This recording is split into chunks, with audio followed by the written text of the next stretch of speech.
mbokki Sénégal man Ahmadou Diop seen fidèle chroniqueur hebdomadaire ak seen serviteur moo leen di nuyu ci sunu waxtaan wi ñuy tuddee xew-xew réew mi nga xam ne maa ngi leen ko fas yéene defal talaata bu nekk bu ma fi yàlla bàyyee bu leen fi yàlla bàyyee à partir de 17h GMT heure de Dakar soit 19h heure de Paris xam ngeen ko dutu leen ko jaawatle ñu leen koy defal à travers les ondes de notre radio Sunu Kër FM la première radio panafricaine nekk ca Californie muy sunu rajo exceptionnel bu mag bi de renommée internationale kon xam ngeen ne tey talaata 7 août 2018 sunu waxtaan wi ñu tuddee xew-xew réew mi am na solo ndax wax dëgg yàlla sunu waxtaan wi day gën a am solo ndax baadoola moo fi nekk ak ay dunguróom ñuy bànneexu ci pouvoir bi di ci puukareewu baadoola kenn du ko jox am réew lëmm am réew dafa war a fàggandiku seet ki mu koy dénk mooy kan fan la jóge lu mu tekki ñu gëstu ay mbiram jub na wala jubut ñu seet ko bu baax waaye nun dañuy telli te li koy wane mooy baadoo la boo ko falee surtout mu sàcc xaalisam évidemment ci loolu rek ci lay mën a gouverner c'est ça la gouvernance bancale ethnique depuis 7 ans liñ doon séntu ci moom defu ci dara ndax dafa fuuy te dafa bew te dafa mel ni que dafa tàggoo ak sagoom dafa mel ni que dafa naan le calice jusqu'à la lie waaye aussi extraordinaire que cela puisse paraître bu ñu seetloo discours Macky Sall yi ak ses promesses électorales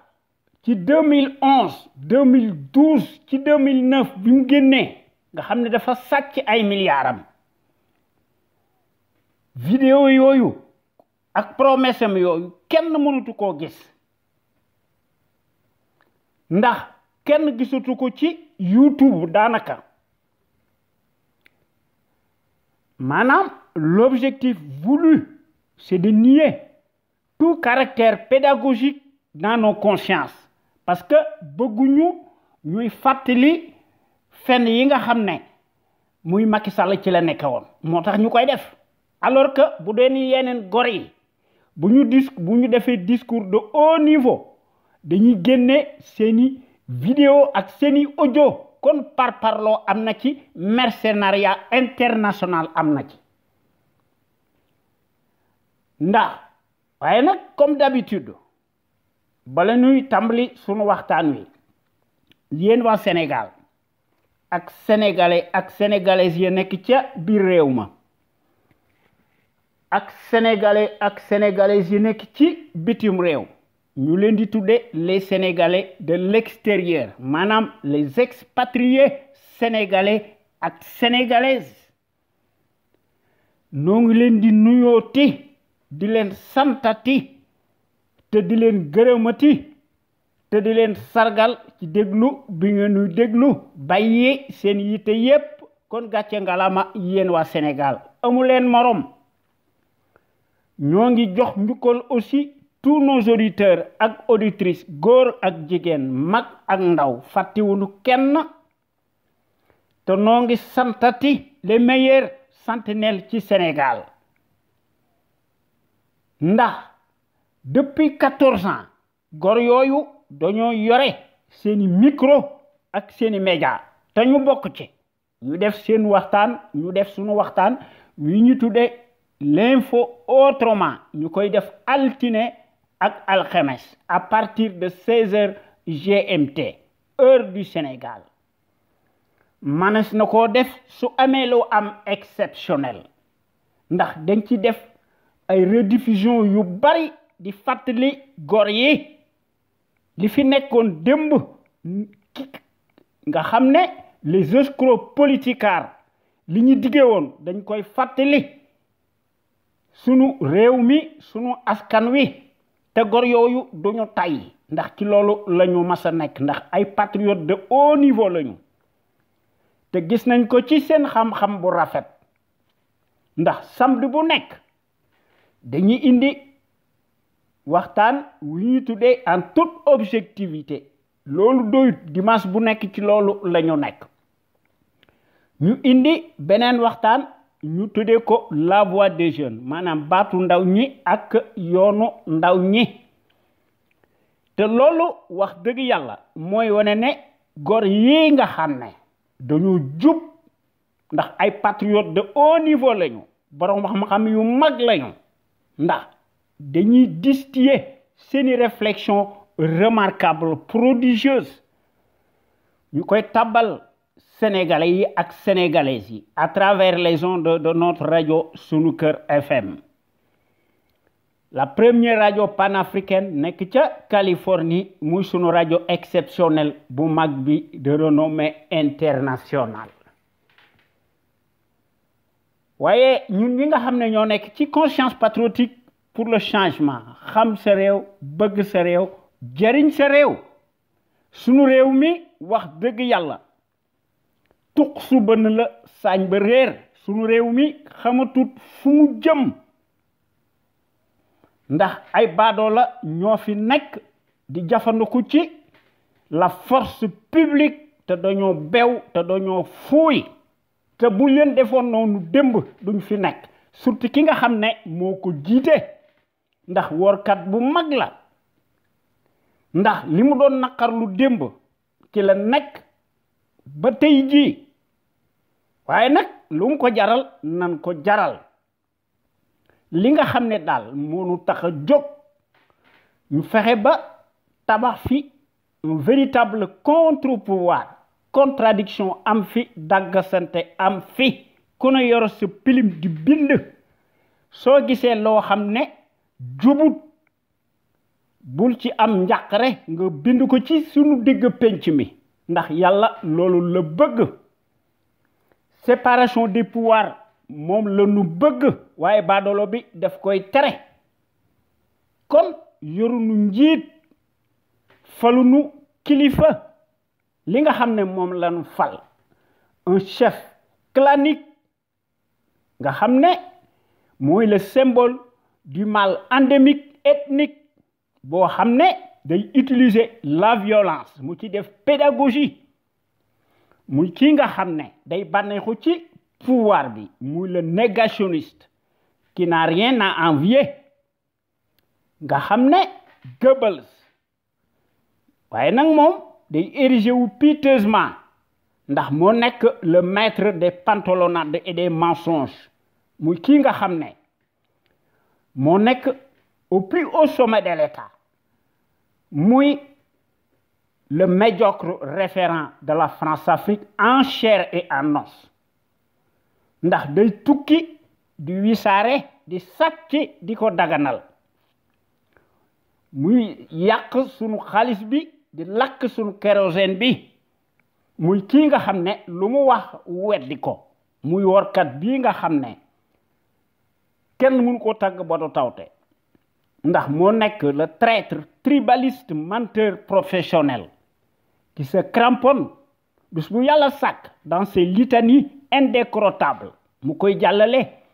par sa presse servile boo xam ne moo relié sur toute la planète entière c'est vérité mu yaakaar ne dëgg la alors que lépp ay kàcc la li indi loolu mooy le régime présidentiel autoritaire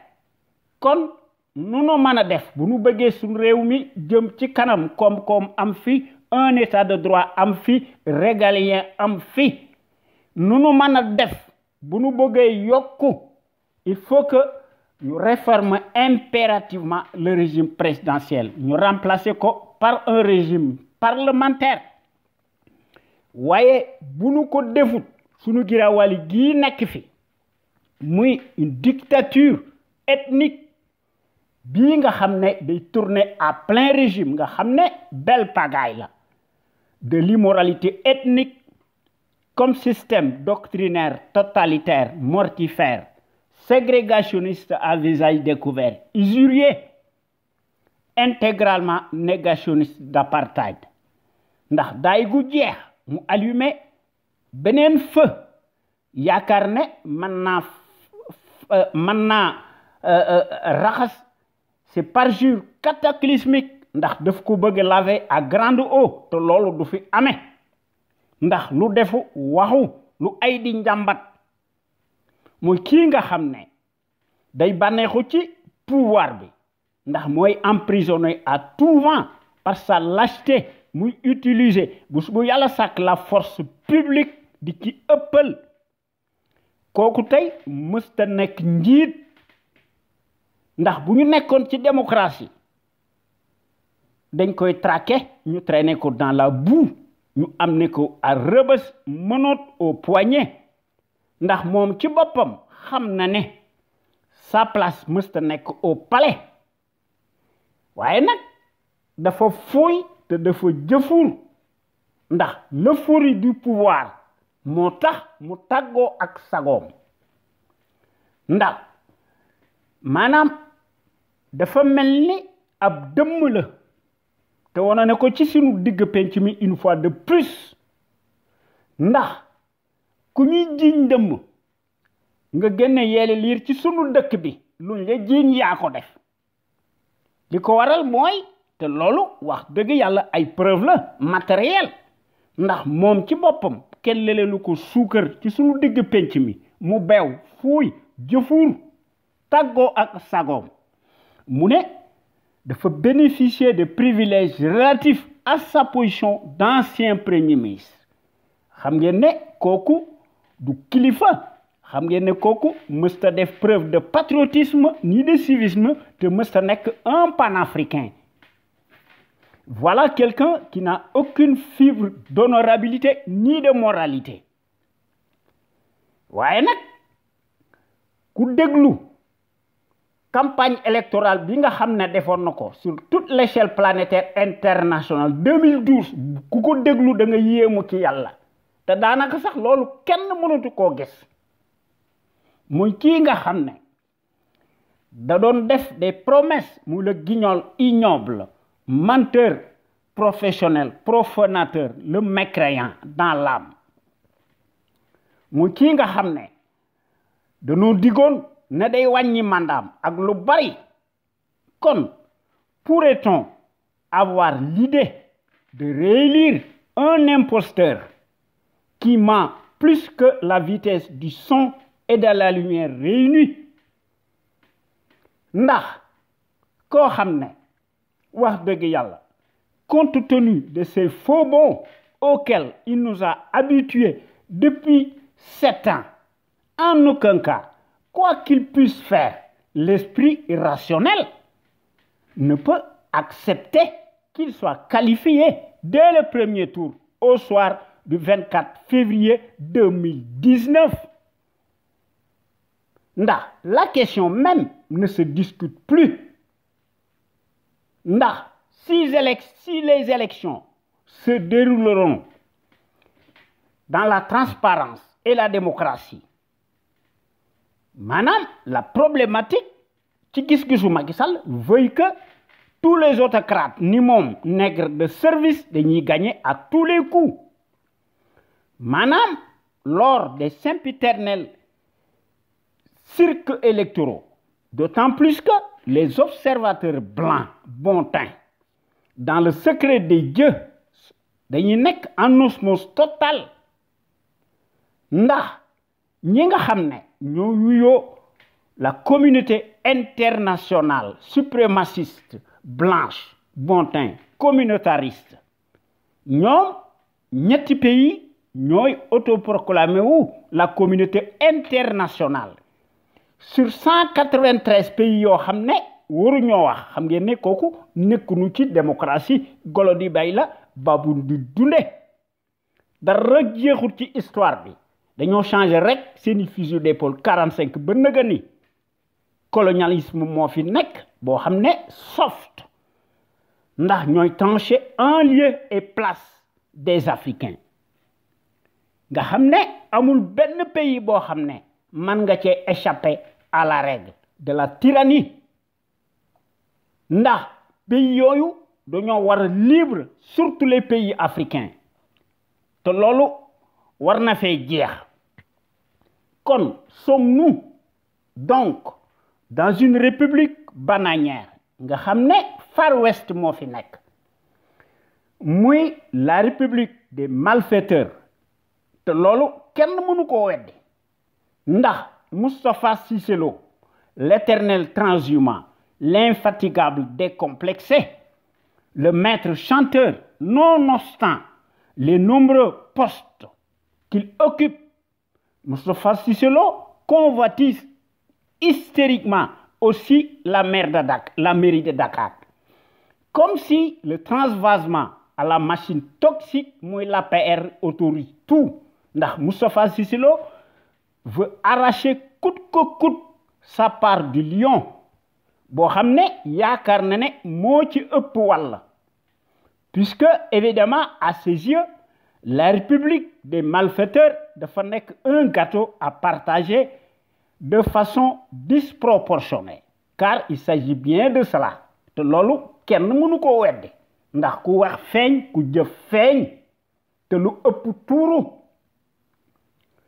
loolu daal mooy wane ne dañoo nekk ci la république bananière des rapines cartélisée des chiffonniers ethniques boo xam ne dañuy mener depuis juróom-ñaari at une politique contre-productive antinomique à nos valeurs nga xam ne dañuy exceller wu ci seeni abondance ci seeni invective ndax dañoo mas a nekk des insulteurs acclamés ndax dañoo mas a nekk des fauteurs de troubles à l'ordre public te ay comploteurs lañu menteurs professionnels profanateurs s'accaparent de tout confisquent la démocratie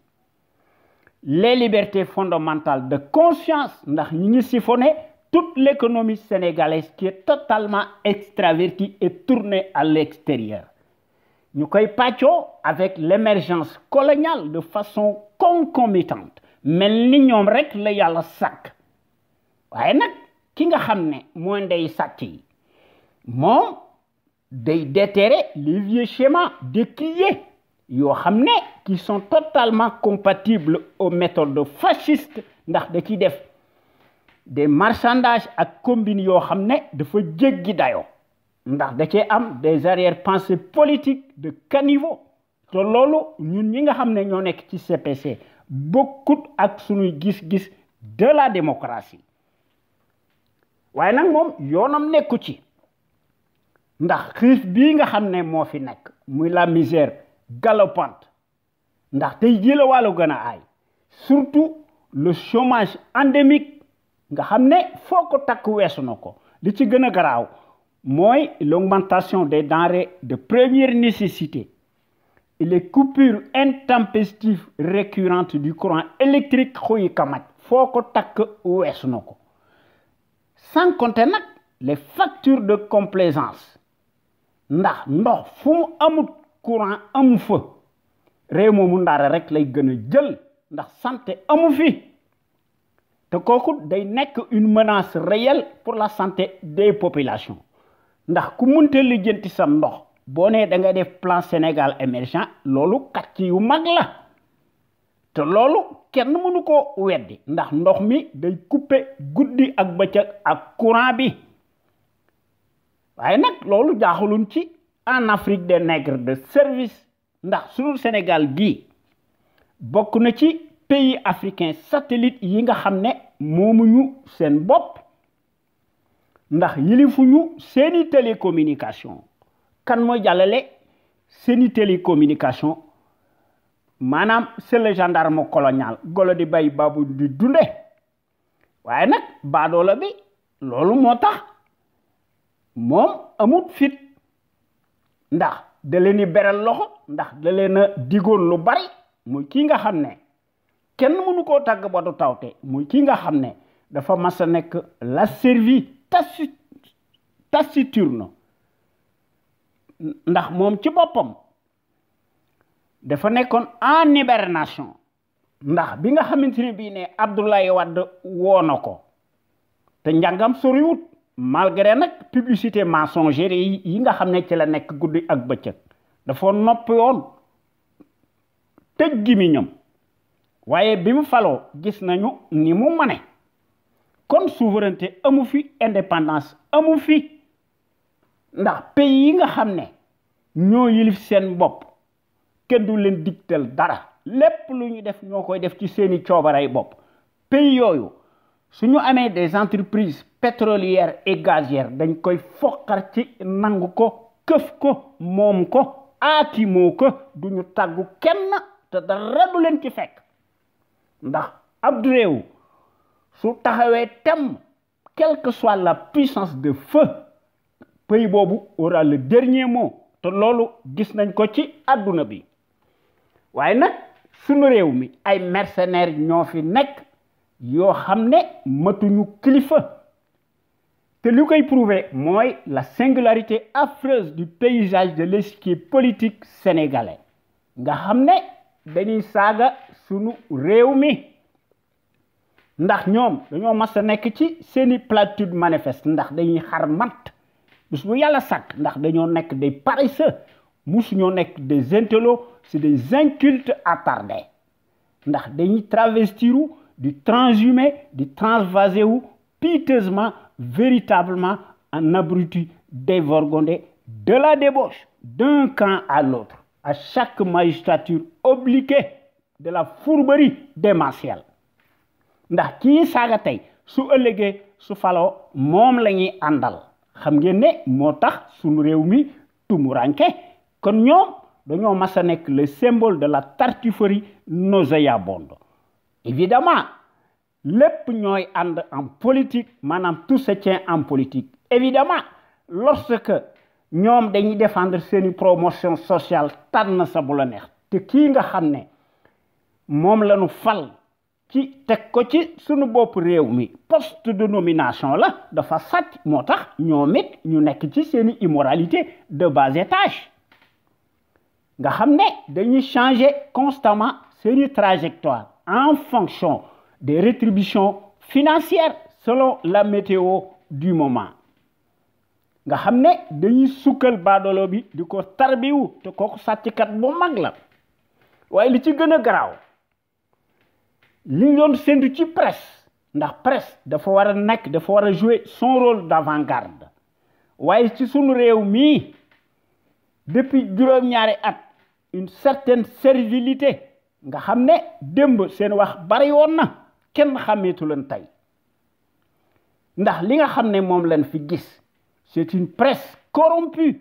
jusqu'à la lie dafa mel ni que dañoo naan le calice ndax amuñu benn moralité peu ou prou c'est une presse affreuse affluente par son abondance nauséabonde li koy wone mooy que ne ñoom nekkuñu presse c'est une presse pantouflarde affamée par définition pourrie de la tête aux pieds dañuy tàllal seeni këll di yalwaan évidemment dans ces conditions moo tax ñuy offriru piteusement en se dégonflant à la place publique parce que dañ leen di engraisser ridiculement ndax dañuy prêter le flanc c'est une presse farandole qui se passe éperdument de la déontologie professionnelle seen yoon nekku ci maanaam les traitements objectifs des informations seen yoon nekkul ci loolu moo ne ay bassesse dégoulinante ci loolu la ñu nekk ndax seen njëriñu bopp rek ci la ñu nekk ndax bindatuñu dañ leen di digtal li leen di bind ñu koy bind bu baax ñuy obéir au ndigal du référent de la France-Afrique ñu leen koy defal le couteau sous la gorge xam ngeen ne moo tax suñ réew mi tardé waaye nag dañ leen di sarax des miettes boo xam ne moom lañ leen bëgg a jox te miettes yooyu ñu ngi koy sàcc dans les caisses de l'État sénégalais golo di bay babu du dunde te loolu wax dëgg yàlla ñaaw na c'est triste pitoyable et honteux même waaye nag ñoom démb seen wax bari woon na ndax gouvernance su Abdoulaye Wade bu fi nekkoon démb maanaam dañ leen doon ŋàññ ba ci ëppal di déborder même waaye nag ñii nga xam ne ñoo fi nekk ak seen kilifa nga xam ne matul kilifa baadoola la day bànneexu ci pouvoir bi muy def maanaam une gouvernance ethnique opposition bi nga xam ne daanaka seen député bariwut dañ leen di considérer ne dañoo nekk une minorité mécanique qui s'oppose à tout kooku wax dëgg yàlla fascisme la négationnisme la dafa mel ni que xamuñu wala ñoo tey lan mooy la notion d'état ndax pays civilisé yi su gouvernement bi dee gouverner l'opposition s'oppose naturellement ndax contre-pouvoir ak contradiction sont indispensables dans un état régalien waaye kii nga xam ne waxam bari woon na démb muy Macky Sall weddi na lépp ndax lim doon digal lépp defu ci dara ba dara booloo jeex waaye nag loolu bettunu ndax ku wax feeñ ku jëf feeñ ndax moom ci boppam moo wax ci sunu digg penc mi mu ne le nazisme monétaire dañ ko war a garder ndax daf ko déclarer bon à garder waaye nag kooku jaaxalunu ndax ci 2012 dafa joxoon ay gage ndax doo doon fulminer di ramal Nicolas Sarkozy mu koy tarbiwu di ko ramal di ko sukkal mu portel ko allégeance mu ne ko le retrait des troupes et bases militaires françaises relevait quelque peu d'un nationalisme mal placé, dixit le même homme, le fasciste. Évidemment, kooku day saaga waaye nag saagaam dafa mel ni que kenn du ko gis ndax mooy def l'apologie coloniale kooku c'est un tyran ndax kenn mënu ko tàgg ba do tawte ndax dafa mas a nekk l'envoyé spécial colonial en Afrique attitré et accrédité à Dakar waaye sunu réew mii lu ñu mën a wax muy le Sénégal est un grand pays historique au point de vue du savoir pluriel et de la morale éternelle en puissance waaye nag ndimbal da ciy fekk loxol borom te li gën a garaaw ci Afrique 14 pays africains francophones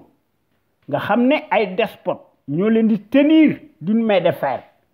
foofu la ñu gis ci adduna bi wala nga këpp l'article bidon désuet kii nga xam ne moo doon naqar lu démb la tyrannie ndax moo nekkoon ci Abdoulaye Wade ndax dafa nekkoon au cœur de l'État kenn xàmmeetu ko dafa changer comme un caméléon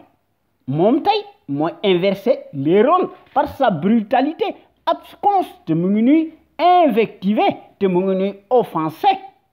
xam ngeen ne kooku du kilifa waaye nag dafa bew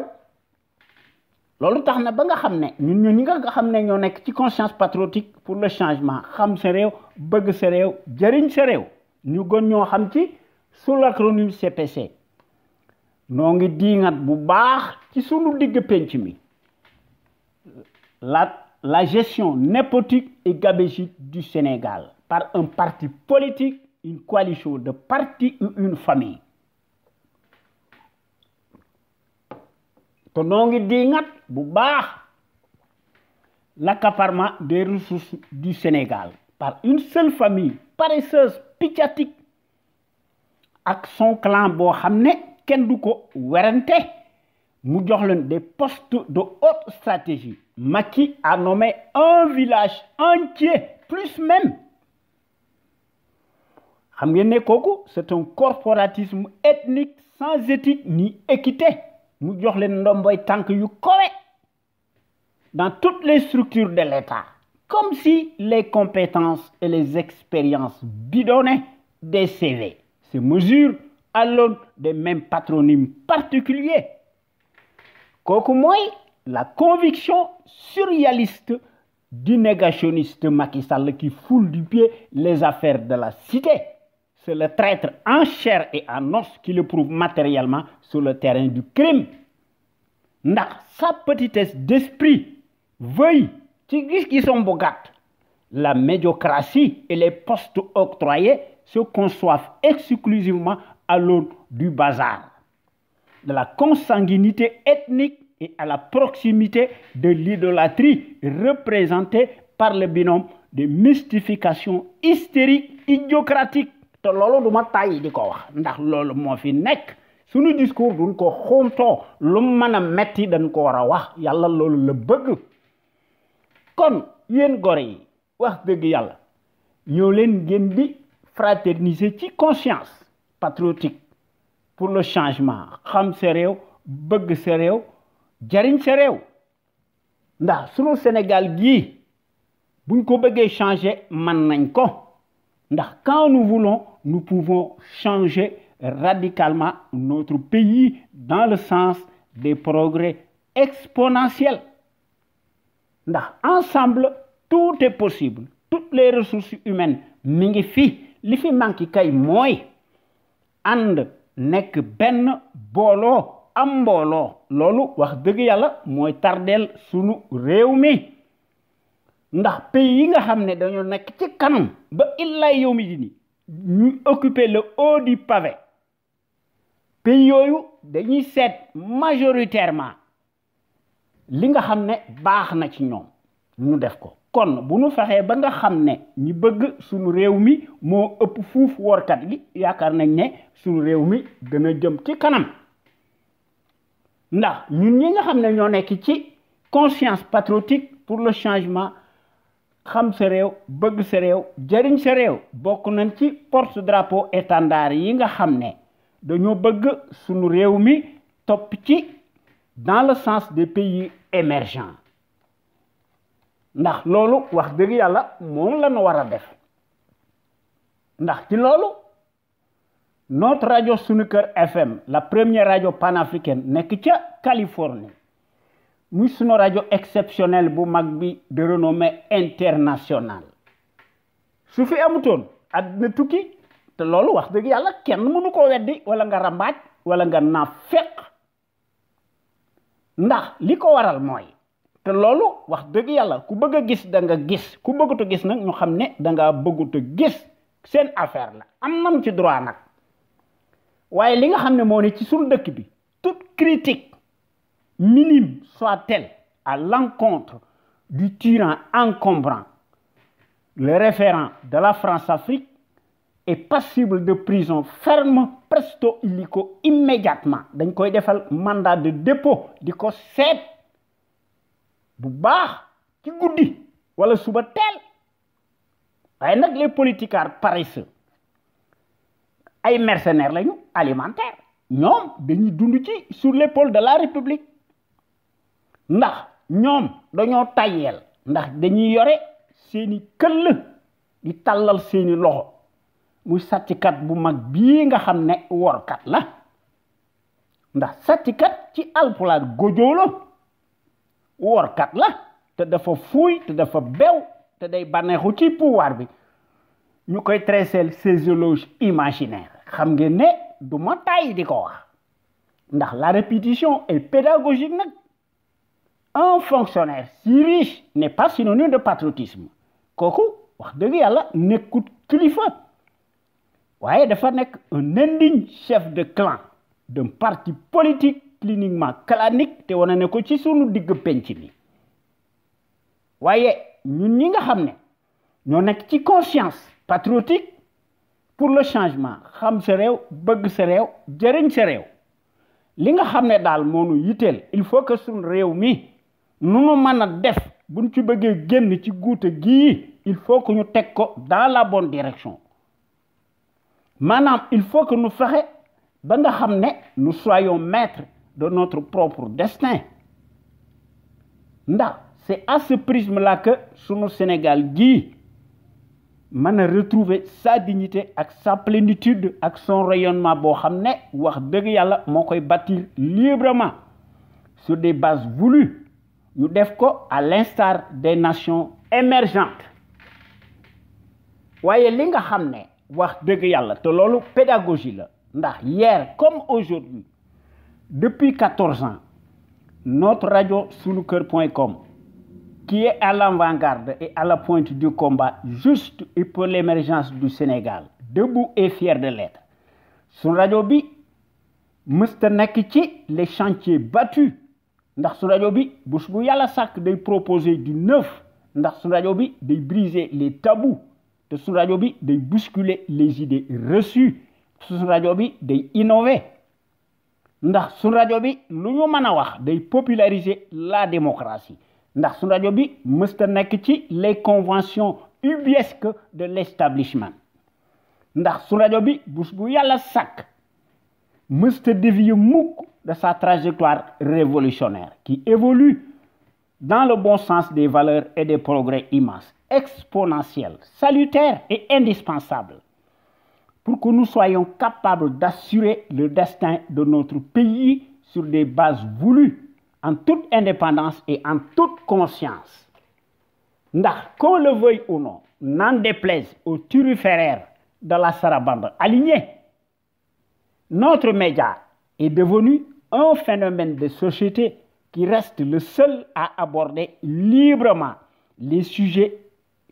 les plus variés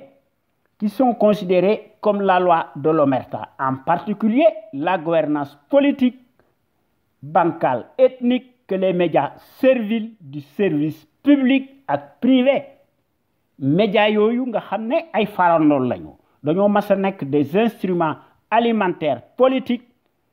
monopolisés par le pouvoir calamiteux tortionnaire. Loolu mooy amuñu gis-gis parce que amuñu patriotisme te amuñu civisme. Li koy wone mooy la dépendance politique financière de la presse est une menace réelle à la démocratie te loolu kenn dutu ko weddi depuis 7 ans. Loolu mooy wone ne wax dëgg yàlla sun rajo bi mooy compenser l'étourderie de la presse farandole te loolu wax dëgg yàlla sun rajo bi wone na ko tant par la qualité des informations qui sont publiées sur notre site sunuker.com que par les analyses pertinentes des sentinelles sénégalaises debout à travers les ondes de notre radio Sunuker nga xamné sun radio bi mo nek l'avant-garde du civisme et du patriotisme te lolu wax deug yalla non koy wax en toute humilité ndax lolu moy wone né wax deug yalla lolu dafa nek une exclusivité de notre site manam sun radio sunuker.com ak ci sunu site bi muy notre première radio panafricaine de renommée internationale nek ca Californie. Vous ne trouvez nulle part ailleurs de telles informations capitales, utiles, les plus importantes, si diverses et variées par la qualité, surtout celles qui relèvent incontestablement de la géopolitique, boo xamné des contrastés parfaitement avec la platitude manifeste de la servilité nauséabonde en place. Ndax ñom dañuy embellir le bilan chaotique du négationniste ethnique révisionniste, dont l'immoralité malodorante sans égale, exceptionnelle et substantielle à son ADN. Évidemment, il n'y a rien d'étonnant de la part d'un professionnel menteur en la matière qui ment plus qu'il ne respire. Comme sur le Sénégal, du génn ci pénombre bi et du guépier infernal auquel il est confronté depuis 7 ans. Tant que sur le Sénégal, réglé le compte des traîtres et du traître, en chair et en os avec sa bande de fripouilles alignés, coalisés, ndax dañoo bew dañuy abuser ci la force publique te sun radio bu mag bi un panel d'intellectuels, d'hommes et de femmes, nous ñëpp dañoo nekk de gros calibre, doués en matière grise. Nga xam ne dañuy exprimer wu librement en toute connaissance de cause et en toute conscience ndax dañuy démontrer magistralement seeni capacité intellectuelle ndax ñoom ñëpp dañoo nekk des têtes bien pleines te dañuy décortiquer di décrypter ndax dañuy font part de leur expertise sur les produits toxiques chimiques notamment nag les faits divers scientifiques sanitaires, sociaux, religieux et politiques. Sans oublier les incivilités patentes dont sont coupables les politicards véreux qui ont failli à leur mission régalienne. Ndax dañoo ubbi massivement la boîte de Pandore à certains citoyens égarés par leur manque de conscience. Nga xam ne dañuy soulager wu publiquement et piteusement aux abords des bâtiments. Te loolu ñaaw na. waaye nag loolu dafa am lu tax ndax tout se tient ndax li tax ñu koy def c'est parce que c'est la reproduction instantanée maanaam de la praxis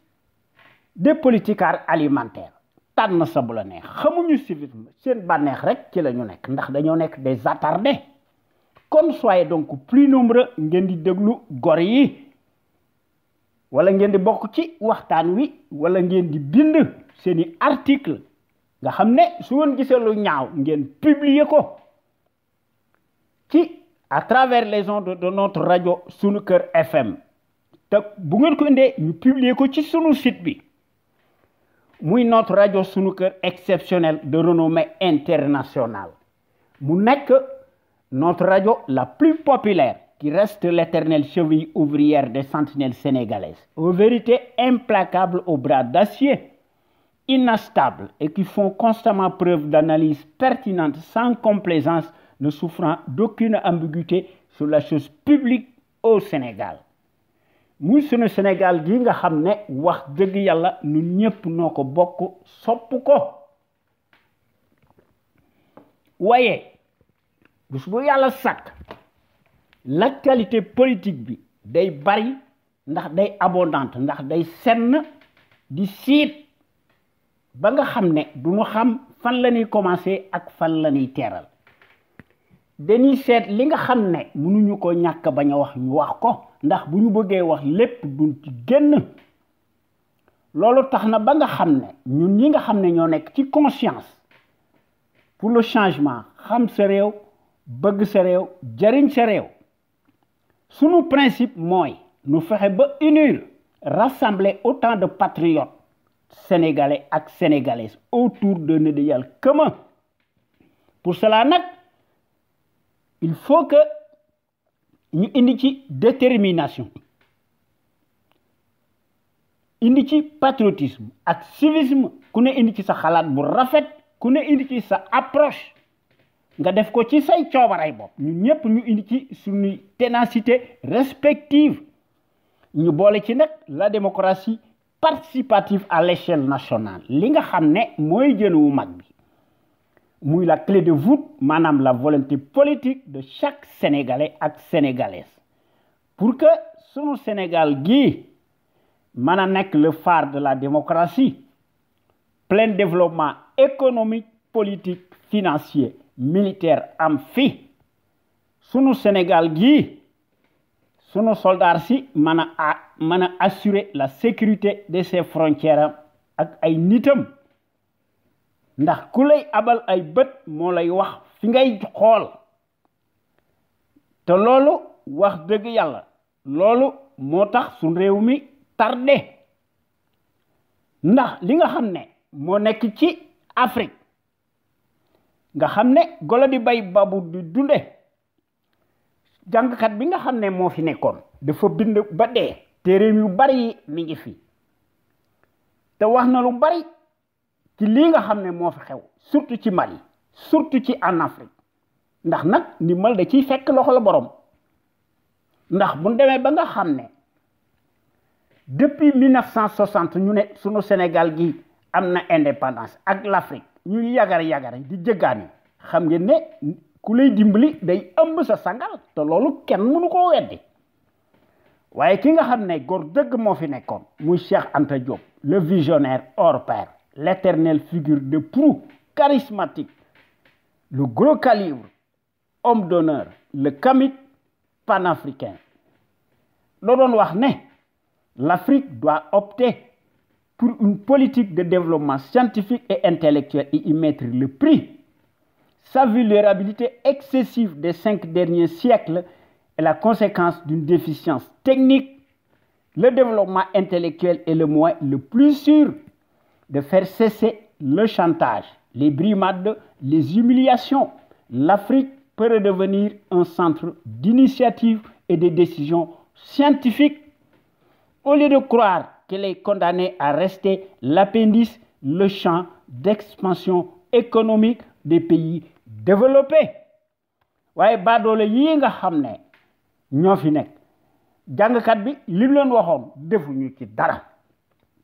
évidemment ci en Afrique ku la gën a mën a sàcc ku la gën a nekk nulaar ku la gën a nekk médiocre moom la ñuy fal waaye ñun duñu seet ay sentinelle ay jàmbaar ñu teg leen ci sunu bopp réew mi évidemment dans ces conditions li fi nekk rek moo fi nekk ndax te loolu dafa nekk notre combat légitime nu nu mën a def dañ ko wax di ko waxaat di ko baamtu te loolu mënta nekk la loi de l'omerta ab pays moo war a def sa constitution mu def ko ci intérêt boppam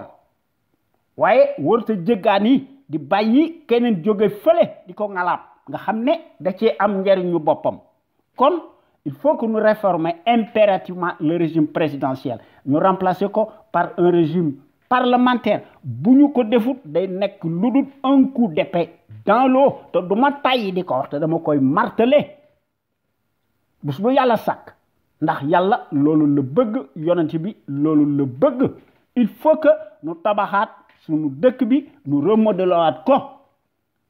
ñu indi ci sunu biir réew mi une dynamique ñu indi ci des principes démocratiques et des institutions fortes inviolables respectées et respectables nga xam ne par des patriotes sénégalais imbus de la fibre d'honneur ndax gouvernance irréprochable am fi ak un état de droit boo xam ne bu ñu fi defee un régime parlementaire le président de la République day nekk lu dul un symbole waaye tey jii loolu amu fi ndax le président de la République fu na la nekk buur la un monarque la nekkut président de la République mooy tëj mooy tijji mooy dogome mooy fadd fu na la nekk te day ger te dafa fooy te dafa bew xam ngeen ne moo tax nu alku te loolu wax dëgg yàlla dafa nekk une tâche primordiale c'est notre tâche primordiale à laquelle nga xam ne il faut que ñu def ko kon il faut que ñu créer obligatoirement les conditions yoo xam ne mooy qui sont de nature ndax ñu mën fee def une gouvernance politique économique saine transparente financière attentive boo xam ne dañuy seet lu dul les seuls intérêts nationaux incessibles légitimes de la nation sénégalaise pour toutes ces raisons nag suñu bëggee suñu réew mi jëm ci kanam il faut que ñu teg ay góor ci sunu bopp réew mi te dañ fa war a cultiver aussi le patriotisme la démocratie la justice sociale l'éthique l'équité l'unité nationale am fi sécurité am fi sans lesquelles rien n'est possible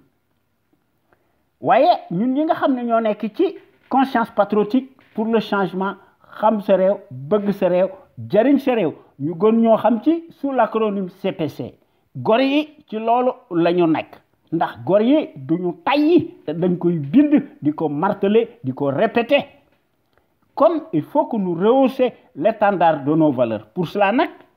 nous devons nous inspirer et puiser dans le trésor inestimable de nos valeurs hommes d'honneur yi nga xam ne jàngkat yu mag lañu ndax dañoo mas a nekk des philosophes soufis de haut niveau te dañoo maandu ñu tëdd ci sunu dëkk bi seen xam-xam du jeex ñu jàngale seen xam-xam ci sunu université yi ci sunu collège yi ci sunu daara yi ak ci sunu école primaire sans ñu mën a fàtte aussi Lat Dior Ngoné Latyr Diop notre héros national jàmbaar ju mag gi le grand résistant qui fut mort les armes à la main nga xam ne dafa combattre farouchement sans faiblesse l'armée coloniale pendant 24 ans képp koo xam ne yoroon nga sa arme tubaab bi fàdd na la moins d'1 an ou de 2 ans malgré nag la supériorité numérique des envahisseurs te bu ñu fàtte aussi les gros calibres de la trempe de Cheikh Anta Diop góor gi ak góor yi muy Mamadou Dia que sais-je encore ndax boroom xam-xam yi manqué wuñ fi ñoo tëdd ci suñu dëkk bi ñi ngi fi ba tey jii il faut que kon nous cultiver le civisme chez les populations ndax le civisme dafa mas a nekk le réflexe décent de tout citoyen responsable qui a sa place dans la société ndax le civisme implique le savoir-faire et la civilité lorsqu'il s'agit de la chose publique ndax en tant que citoyen à part entière soo amee ay droit da ngaa am ay devoir waaye classe baadoolo bii yaakaar na ne ay droit rek la am ndax un fonctionnaire si riche n'est pas synonyme de patriotisme waaye ñun ñi nga xam ne ñoo nekk ci conscience patriotique pour le changement au Sénégal ñu gën ñoo xam ci sous l'acronyme CPC bokk nañ ci l'avant-garde yi nga xam ne dañoo bëgg a yee nit ñi exclusivement sur la chose publique ndax ku yoro sa kër kenn du war a wax dara waaye mënoo yoro alalu réew mi di luubal di ko pàccoo di sàcc di rambaaj di utiliser par devers la force publique kooku c'est de la lâcheté te loolu wax dëgg yàlla ñoo ngi ciy def une vaste campagne de sensibilisation massive boo xam ne dañoo bëgg a yee nit ñi de façon que chaque citoyen sénégalais ak sénégalaise fu mu mën a nekk ci àdduna bi dafa war a armé wu de son bulletin de vote seet ki nga xam ne kenn musu koo tuumal ci dara kenn musu koo taqal ci lu néew ko bari ñu wateel ko librement en toute conscience et en toute indépendance seet ki nga xam ne mooy défendre l'intérêt général ñu wateel ko su fekkente ni bi ne scrutin am na waaye li nga xam ne moo yées ci sunu àdduna bi ci sunu réew mii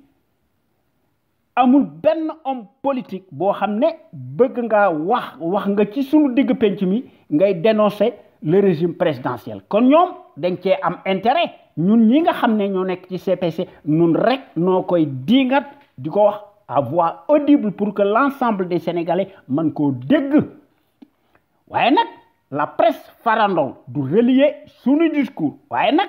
xëy na bu yàggee nit ñi daan ñu dégg te loolu ñu ngi koy wax en toute humilité waaye li nga xam ne moo ci nekk bu loolu wee kii nga xam ne ay carte moo tax mu falu ndax dafa sàcc xaalis bu bari ndax suñu réew mi ci Afrique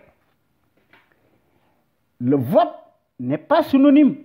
n'est pas politique mais c'est l'expression de la puissance de l'argent facile ñu koy voler dans la caisse de l'État kooku kon ay carte du ko fi jële leneen moo ko fi jële te workat bu mag la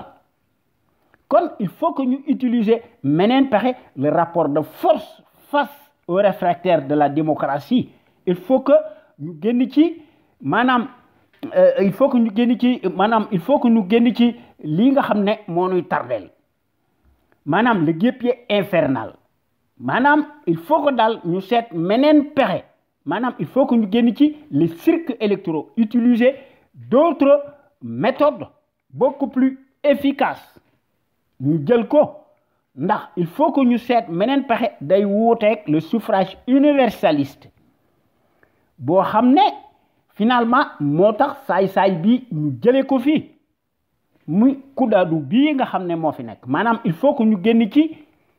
sunu arme conventionnelle spécifique populaire ndax ñu mën koo contraindre par la force te loolu sunu Sénégal gi mënta échapper vraiment aux contingences mondiales obligatoires spécifiques à chaque peuple ndax ñu mën a assouvir notre propre destin ndax ñu mën fay opérer une véritable rupture nette ndax ci Afrique l'issue des scrutins de pacotille ñu ngi ko jouer toujours dans la cour des voleurs en bande organisée ndax ci élection ci Afrique dafa nekk une simple formalité administrative chasser le naturel il revient toujours au galop te loolu wax dëgg yàlla il faut que ñu génn ci loolu tax na ba nga xam ne notre rajo Sunu Kër FM bi nga xam ne moo nekk la rajo panafricaine nekk ca Californie sunu rajo exceptionnelle bu mag bi de renommée internationale moo nekk la rajo la plus crédible par son patriotisme actif ndax sunu rajo bi dafa am des qualités exceptionnelles ndax la qualité est avant tout un état d'esprit qui vise à l'excellence yokkute am fi jëf won ko askan wi bu leer naññi te loolu kenn dutu ko jaawatle ak góor yi nga xam ne dañoo mas a nekk de véritables sentinelles sénégalaises qui s'expriment librement en toute indépendance et en toute conscience sur des bases voulues ndax ñooy mottali par leur esprit alerte la bassesse et la médiocrité d'une certaine classe politicarde plutocrate multimilliardaire des raccourcis politiques ndax les sentinelles sénégalaises yi nga xam ne ñooy wax seeni kàddu yu rafet à travers les ondes de notre radio sunuker.com ñoom ñëpp dañoo am une logique crédible patriotique nationaliste bien placée yoo xam ne wax dëgg yàlla bés bu yàlla sàkk ñi ngi koy distiller dans les consciences sénégalaises pour que sunu Sénégal gi aille de l'avant ndax sunu Sénégal gi mën a topp ci sur la trajectoire des grandes nations émergentes nga xam ne ku leen tool ñu digale ko yow bam saf-sap loolu la gor yi bëgg maanaam notre radio exceptionnelle bi historiquement et présentement elle est la référence exemplaire et à la différence d'une certaine servilité achetable de référence s'accommode mécaniquement et hystériquement par la désinformation et la manipulation ñooñu n'agit qu'au doigt et à l'œil du régime capitulaire négationniste pantouflard et de son chef menteur professionnel plafonateur en place te loolu moom lañ fi gis nu fi leneen ndax notre radio sunuker.com fidèle à elle-même dans sa ligne éditoriale qu'on lui connaît reste plus que jamais le rempart de la démocratie réelle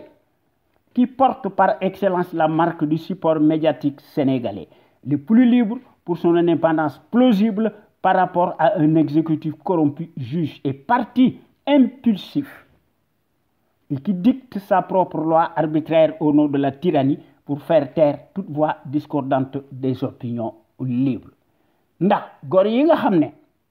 ñoo nekk de véritables sentinelles sénégalaises libres ñoo nekk fi ñu nekk ndax ñoo nekk à l'endroit ndax ñooy wax ci kaw et publiquement ce que les minables politicards pensent tout bas par leur insuffisance criarde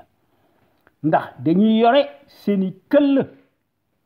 di tàllal seeni loxo muy sàcckat bu mag bii nga xam ne warkat bu mag la te dafa fuuy te dafa bew te day bànneexu ci pouvoir bi ñu koy tressel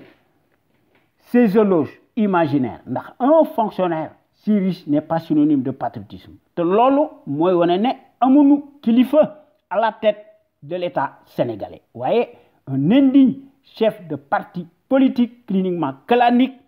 un indigeste moom leen fi gis te wane na ko ci sunu digg penc mi te loolu kenn mënut a fexe ba duñ koo wax ndax loolu moo fi am lu ay di njàmbat te lu ëpp tuuru ndax gor yi nekk ñu fi rek di critiquer wala di ŋàññi wala di sànni ay xeer ndax bu yàlla sàkk sentinelles sénégalais yi dañuy proposer toujours des solutions concrètes pérennes et durables idoines ndax ñu mën fee créer un véritable Sénégal émergent totalement opposé à celui des menteries inflationnistes fascistes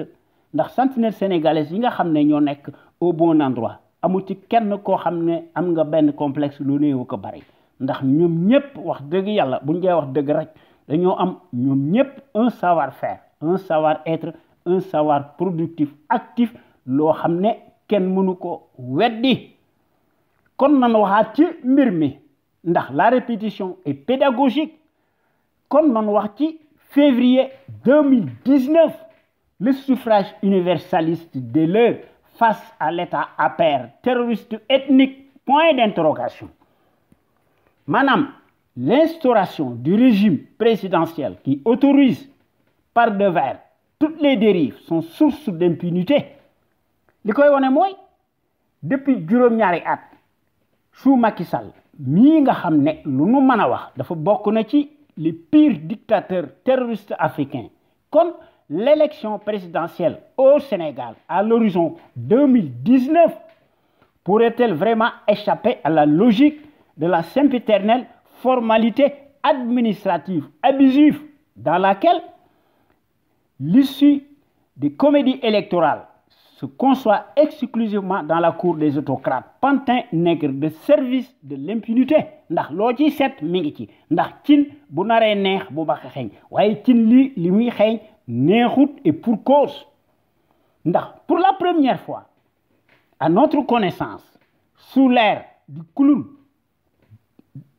2 terroristes libyens encombrants détenus au Guantanamo atterrissent bizarrement dans le ciel obscurci sénégalais te loolu doy na kiimaan ndax dañ leen a accueillir ñu expulser leen maanaam la patate chaude des terroristes libyens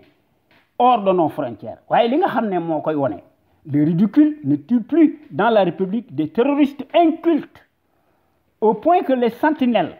sénégalaises outrées par la fatwa d'un banditisme d'État ethnique dañoo déposer une plainte en bonne et due forme contre l'État APR familial, révisionniste négationniste d'apartheid, représenté par la mascotte, la République des professionnels menteurs terroristes, au premier rang desquels le caniche de l'Occident en chair et en os, suscité, gratifié, sont en intelligence totale, avec des incriminés libyens innocentés. mbir mi doy na kiimaan lu tax c'est une exclusivité dans le monde, c'est surréaliste. Si nous étions dans un État régalien, un tel capharnaüm ne tiendrait pas une seule minute de plus. Voyez, que voulez-vous? Comme si cela ne suffisait pas encore, la République de Tonton Macoute envoie au charbon ses auxiliaires de service bien bénis qu'il brosse à la place publique en met nécessairement des couches épaisses et des coups tordus, lesquels, par son outrecuidance, envoient tardivement en pleine nuit une convocation à Cheikh Bamba Dièye bi nga xam ne dafa déchirer en toute légitime défense l'assignation controversée te loolu dagan na lank na wax na dëgg. Apparemment la justice farandole de la débauche est dans ses gonds nga xam ne après la sortie de l'opposant pour avoir les traités de malfaiteurs ndax loolu li ci nga xam ne moo ci nekk muy ce leader n'a dit que ce que nous avons déjà dit depuis belle lurette ndax loolu yàgg nañ ko wax ci la ñu dëkk guddi ak bëccëg. Dans notre pays étrange et à la renverse les justes incorrigibles magistrats ak seeni ak ay juges yi nga xam ne dañoo consciencieux ay patriotes lañu waaye dañ leen di compter dans une main waaye tout le reste ne vaut pas son pesant d'or malgré seeni apparences. Voyez, nous avons donc majoritairement une justice des corrompus nga xam ne ay mercenaires alimentaires lañu. N'en déplaise à la saga pestilentielle, personne ne peut le nier. Évidemment, si la justice ne tourne pas dans le sens des valeurs et à nos attentes, c'est que en vérité, la majorité des magistrats et des juges sont des corrompus, demeurent plus que jamais aux attaches de la décadence amnésique. Li nga xam ne moo ci nekk, il n'y a pas de corruption sans corrupteur qui est lui-même plus corrompu que ses actes. Maanaam si fripouille pouilleuse muy ki nga xam ne est dénommé Alpolaat di ko wax Gojo Kudado sont taillables à merci, regardez mon doigt. Waaye li nga xam ne moo ci nekk bi nga xamante ne bii ne l'illuminé Trump dafa traiter Haïti et les nations africaines de pays de merde. Où étaient donc les élites farandoles, autocrates, africaines, tous des valets. Nga xam ne des nègres de service tondus, dont en premier loge le bougre fétichiste, le fourbe en tête des médiocres de référence. Ana ñoon lu tax dagga seen tewnu ak Trump lu tax waxuñu li ñu xalaat waaye dañuy def lâcheté mbili ma làcc ñu bëgg a suivre di utiliser lâchement la force publique te loolu c'est facile de s'en prendre lâchement à des faibles te loolu dafa nekk une bassesse immonde pure et simple. Trahison la sax offense la même Voilà. Quels sont donc les dessous de cette affaire rocambolesque, digne d'un film de science-fiction? Mouignari terroriste, à quelle fin et à quel prix? Voyez, comment le pouvoir politique, incurieux, inquisitoire, peut-il à la fois lutter contre le terrorisme et accueillir nécessairement des prisonniers terroristes au Sénégal, sous le nez et à la barbe d'une justice qui apparaît sourde, muette et aveugle, dans un état présumé de droit? Lolo naka la mën a amee waaye li ci gën a doy waar ñii nga xam ne ñoo nekk ci politique bi di jéggaani di xar mat ñu ne Khalifa Sall s'est lui-même écarté ñu ne Karim Wade a toujours été battu maanaam ku pëtax yaa tooñ sa bopp selon le cartel mafieux. Autrement dit, les présumés coupables sont toujours nécessairement du côté de l'opposition. C'est étrange. Et jamais du côté du pouvoir ethnique usurier, ce qui est déjà réducteur d'un comble du comble. C'est le verbatim de la saga pestilentielle attardée. Et les nullement, n'écoute le seul perroquet, puisque des conseillers bidons de Ramassi attitrés auprès du chef clanique ont tous ouvert la boîte de Pandore sur les plateaux de télévision, continuent de distiller des âneries et des mensonges cataclysmiques indignes d'eux. Ndax ci loolu lañu mëna nek ndax dañuy xarmat loolu moy wone ne décidément la soldatesque Waffen SS asservie corrompue de la tête aux pieds moo nek l'allié du régime à pair fantoche fasciste par les preuves matérielles. Tout opposant politique nga xamné dañ lay emprisonner nga xamné finalement manam ñom amuñu benn approche ci démocratie. Voilà la rhétorique démentielle des mensonges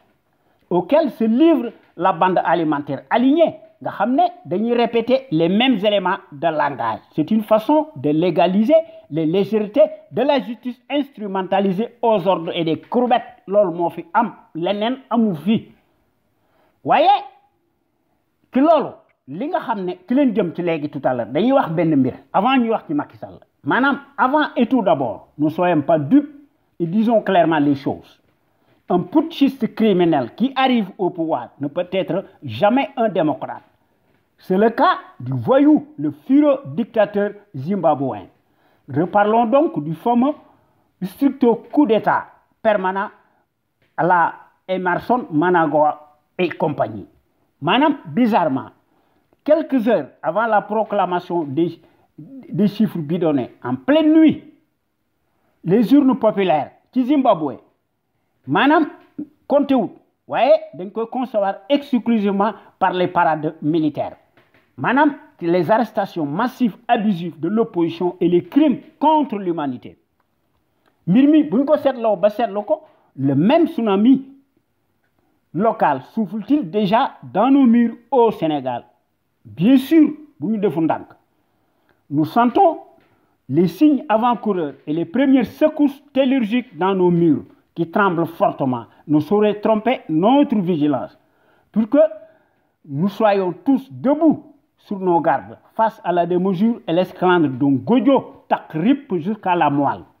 Et pire que tout, nonobstant sa respectabilité douteuse, qui se réfugie derrière les grilles d'un palais alpolar né de Kobandou, estampillé le label d'un verbatim foutoir de la déconfiture avariée et pour cause. Wailinga Hamne,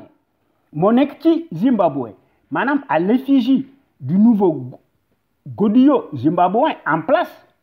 ou le nouveau Mobutu empesté, ressuscité par les vacarmes des armes et des dégâts collatéraux des crimes sont déjà élevés. Les mêmes causes reproduisent nécessairement les mêmes effets nocifs. Nga xamné Emerson dafa jox des gages à l'Europe et à la démocratie mondialiste de l'arbitraire et de la tyrannie qui paraît peu réactive. Nga xamné dañuy yoni des observateurs douteux dont la seule fin muy arrondir les angles et centrer le coin. Nga xamné dañu piper mukk un seul mot sur les crimes effroyables de nègres de service. Nga xamné muy ki nga xamné mo organisé coup d'état bi muy le chef des armées muy le général Constantino Chiwenga qui fut simplement un brigadier avant son ascension fulgurante nga xam ne mook Emerson tous les deux maanaam dañ leen a déclaré woon persona non grata ci États-Unis kon lu tax ñu wengal carte gi di def yenn yi te loolu ñoo ngi ci ñëw tout à l'heure pour se racheter et échapper ainsi à la vindicte de la machine propagandiste internationale autoproclamée faiseur de roi et d'opinion maanaam ñooñu seen mbir doy na kiimaan waaye nag dañuy exécuter wu nga xam ne amuñu choix lu dul di bëgg a redistribuer les terres aux seuls fermiers blancs présumés suprémacistes te gis nañ ko ci les scrutins taillés sur mesure et sur fond d'agitation militaire visiblement obscure.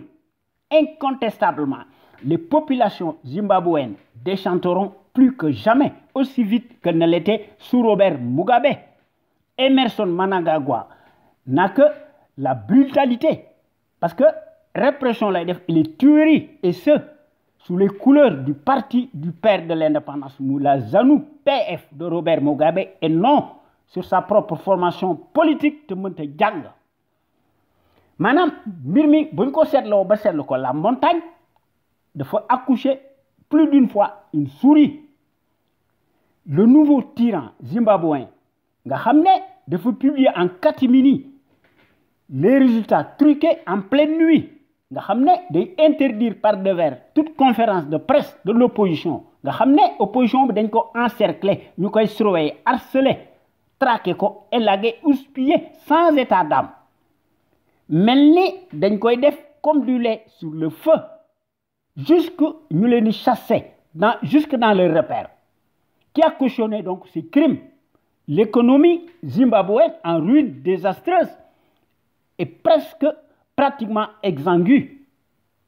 Voilà, rien n'a donc changé et tout continue. Le fasciste fait un appel du pied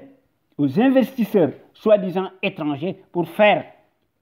plaisir aux maîtres du monde capitaliste mon œil. Or li nga xam ne moo ci gën a jéggi dayoo l'ex-fugitif muy Emerson dafa prendre le contre-pied du président sud-africain muy Cyril Ramaphosa nga xam ne dafa voter une loi qui exproprie les minorités blanches nga xam ne mu redistribuer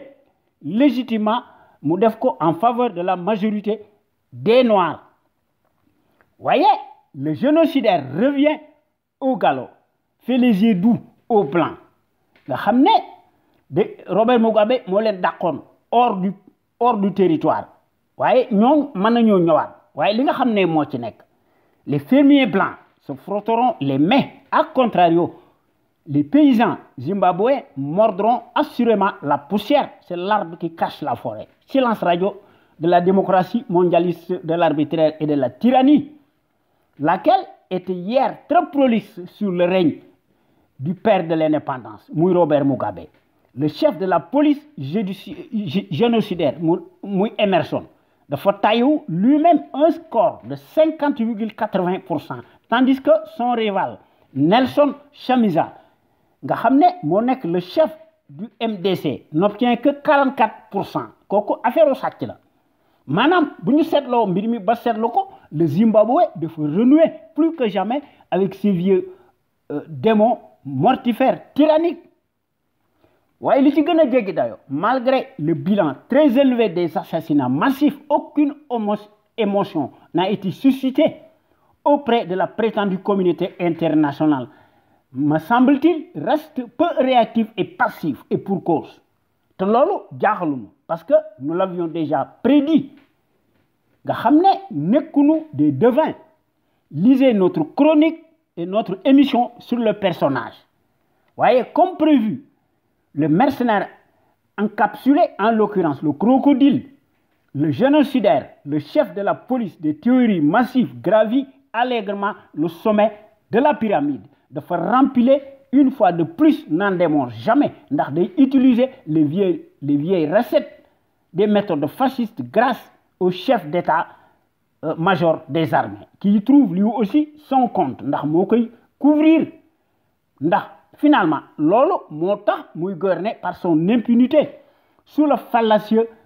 suffrage universaliste qui est synonyme d'escroquerie Ouais, naturellement, en toute logique, celui qui est venu au pouvoir par les armes n'acceptera jamais la démocratie parlante des urnes appréciées. Évidemment, c'est naturel.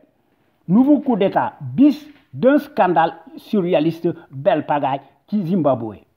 Lors en Afrique, la démocratie se conçoit exclusivement par le coup de canon, dixit le défunt François-Xavier Verschaff, président de Survie France. Les indignes tyrans africains qui sont affiliés à l'hydre mafieuse de la France-Afrique s'accommodent bassement sur leur lâcheté congénitale, n'organisent jamais leur comédie pour les perdre. C'est la règle.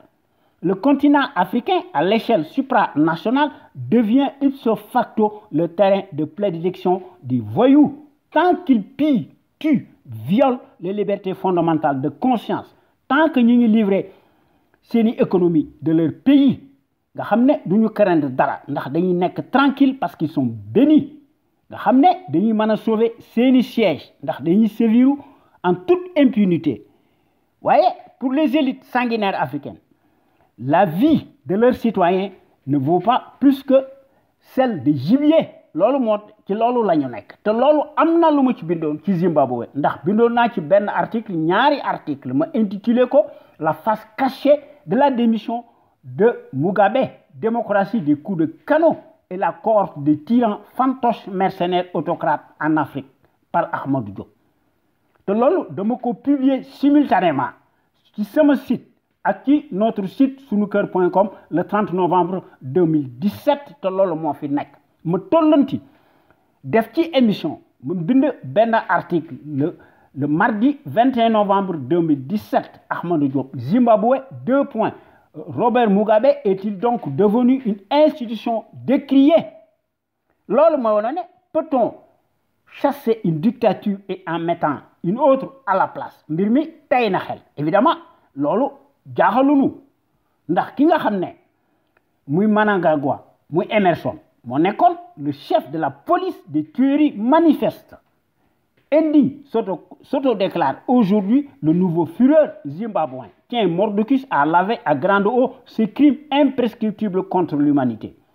Te ki nga xam ne moo ko lakk muy le prétendu général Constantino Chiwenga nga xam ne dafa mas a nekk un activiste politique chevronné te loolu gis nañ ko maanaam dañ leen a déclaré woon persona non grata muy Emerson Mnangagwa avec son fameux général nga xam ne bokk nañ ci les officiels bannis en Europe maanaam dañoo repentiru ndax ñu parce que dañoo porter allégeance au maître du monde nga xam ne dañuy tenter de ndax ñu mën a rattraper ndax ñu mën a faire plaisir à ces maîtres nga xam ne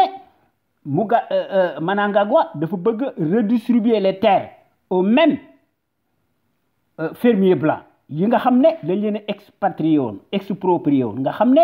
amuñu ci woon benn droit loolu mooy wane tout simplement ne li nga xam ne moom lañ gis ci Zimbabwe ak ci Afrique un pantin ou des pantins point barre tout est possible te kooku c'est la règle ubiquitaire du césarisme rien donc n'a changé et tout continue de plus belle que jamais ci Zimbabwe ak ci Afrique. D'ailleurs le contraire serait donc étonnant.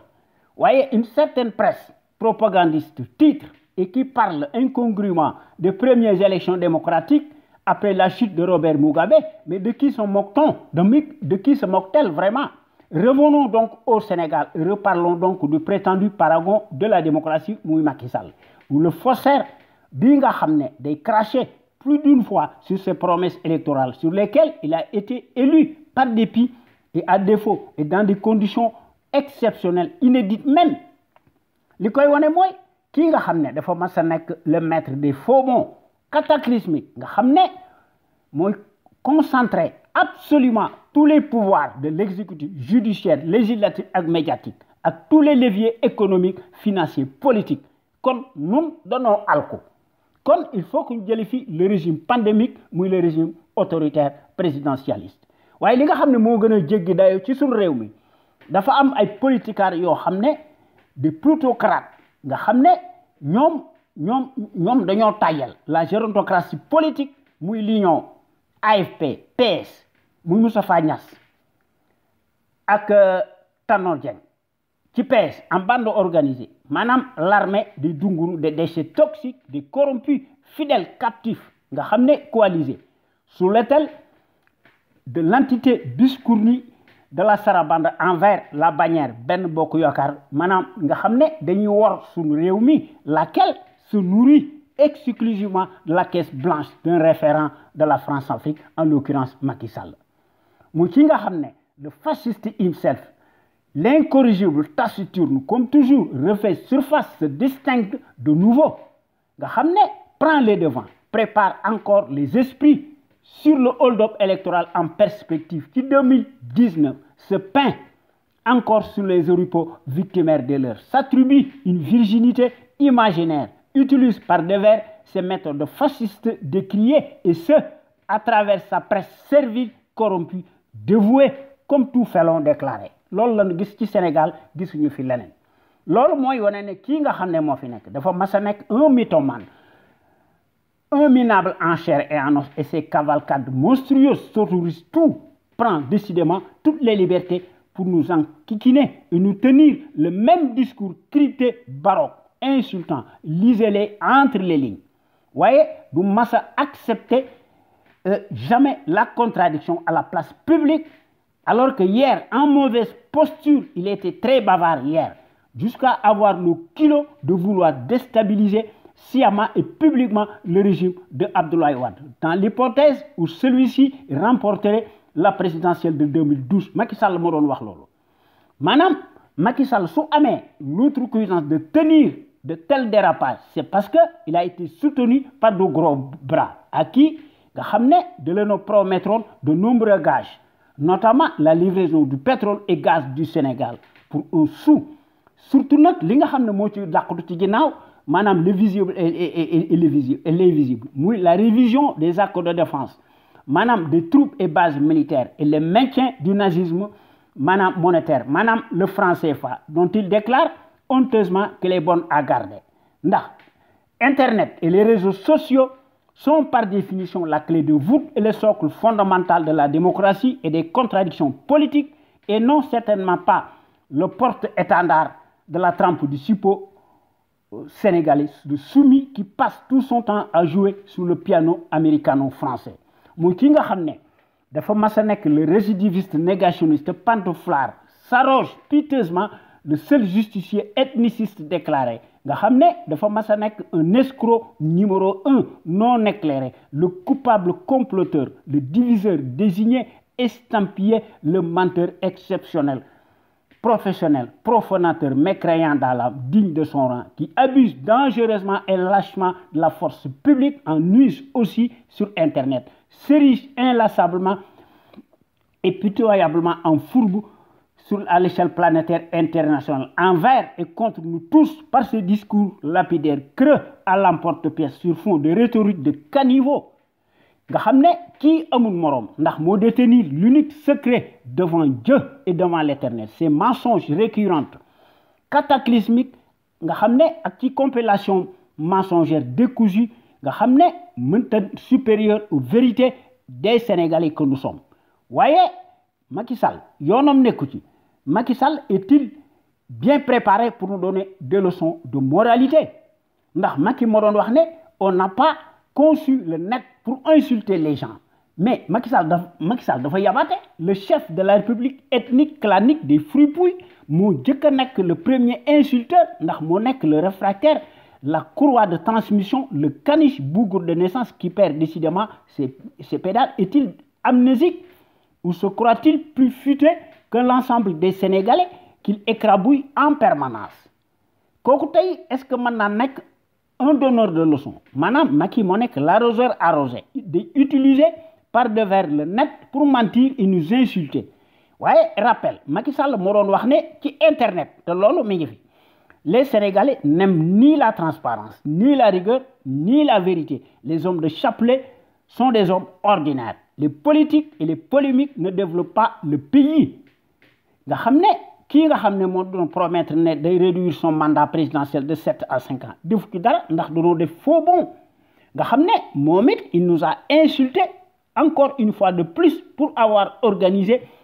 son cirque référendaire de 2016 paradis les législatives cataclysmiques 2017 addu kalpe foqar ci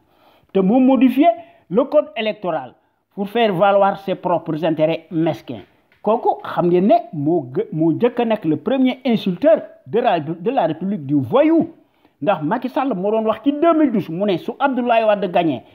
day créer un gouvernement parallèle alors que ci jamono jooju Abdoulaye Wade avait toute la latitude mu charcuter ko mu réduire ko au silence kon du fi nekk di bajantu kon li nga xam ne moo xew ci Zimbabwe te moo xew ci Tchad ci Congo ci Denis Sassou Nguesso en passant par la démocratie de Mnangagwa par le Mali jusqu'en Côte d'Ivoire nga xam ne ñoo nekk le repère de la Ouattarachi. Cette fois-ci, le Sénégal échappera-t-il à l'impunité de la sacro-sainte loi ou la débauche du suffrage universel, madame, le symbole de la formalité administrative abusive des scrutins de pacotille, des seigneurs de guerre, mercenaires, dictateurs, autocrates, inamovibles, unifiés à l'échelle supranationale africaine. Nous def ndank ci lolu. Waye li nga xamné mo ci gëna doy waar Abdoulaye Baldé bi nga xamné dañ ko défalon sous contrôle judiciaire n'a été jugé ndax dafa poser sa candidature à l'élection présidentielle de 2019 sans encombre sous le nez et à la barbe de la CREI. Pendant ce temps Karim Wade ak Khalifa Sall ak ñom Hadjibou Soumaré nga xamné ñom finalement dañoo nekk sous le collimateur de la justice farandole nga xamné dañ ko chercher des poux à moins que tout le peuple sénégalais se lève pour le déboulonner par la force. Le nègre de service, le voyou caniche de l'Occident, l'autocrate digne de son rang, remplira Bougnou Defonak en février 2019. Nga xamné de taillou son propre score fantasmagorique digne d'un tyran. Nga xamné mu def ko comme la dynastie des Bongo 1 et 2 de Eyadema, de Sassou Nguesso, de Ouattara et compagnie ak ñom Ibeka. Te lolu mo fi nek. Manam en Afrique des guignols, les fantoches, régime de prédateurs unifiés en brigands de grands chemins au sein desquels des autocrates incorrigibles se transmettent le pouvoir de père en fils. Dans ces conditions, pourrait-être le Sénégal dit est-ce que maintenant échapper à la logique de la sempiternelle formalité administrative abusive kon nañ ci def ndank li nga xamné dal mo fi nek bu ñu nekk ci démocratie Macky Sall du dem mukk deuxième tour dañ koy fadd waaye nag comme day addu kalpe wait and see kon boo gaañi maa ngi leen di jox rendez-vous talaata bi ñëw inshallah ci sunu waxtaan wi ñu tuddee xew-xew réew mi ñu leen koy defal à travers les ondes de notre radio Sunu Kër FM